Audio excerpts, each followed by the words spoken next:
Hey guys, today we are making this stunning blueberry ice cream.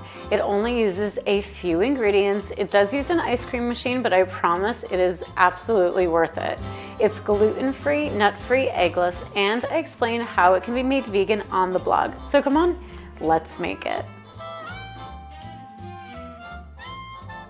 We're gonna start off by taking our blueberries, granulated sugar, kosher salt, and mixing them in a saucepan set over medium heat.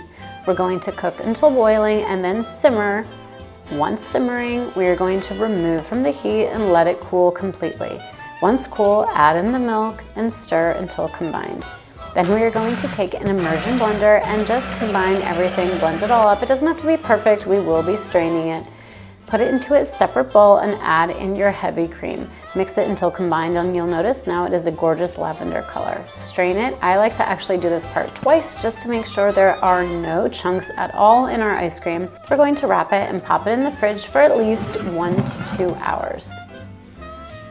Pour it into your ice cream machine and freeze according to the manufacturer's instructions. My machine takes about 15 to 20 minutes until it is completely frozen. It'll still be pretty soft, so we are going to put it in either a loaf pan or an airtight ice cream container. And once we put it all in, we are going to smooth it. And then we are going to wrap it with aluminum foil or put the airtight lid on the container.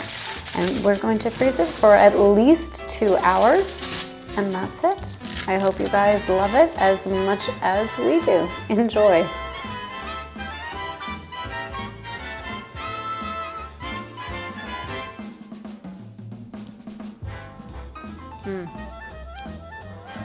Thanks so much for watching. You can find the complete recipe with step-by-step photos on the blog Lean and Gray Fair, which I have linked below. And for more decadent gluten-free, nut-free, and egg-free recipes, make sure to like and subscribe. And if you want to see more recipe videos just like this one, make sure to ring the notification bell so you never miss a single recipe. Thanks so much.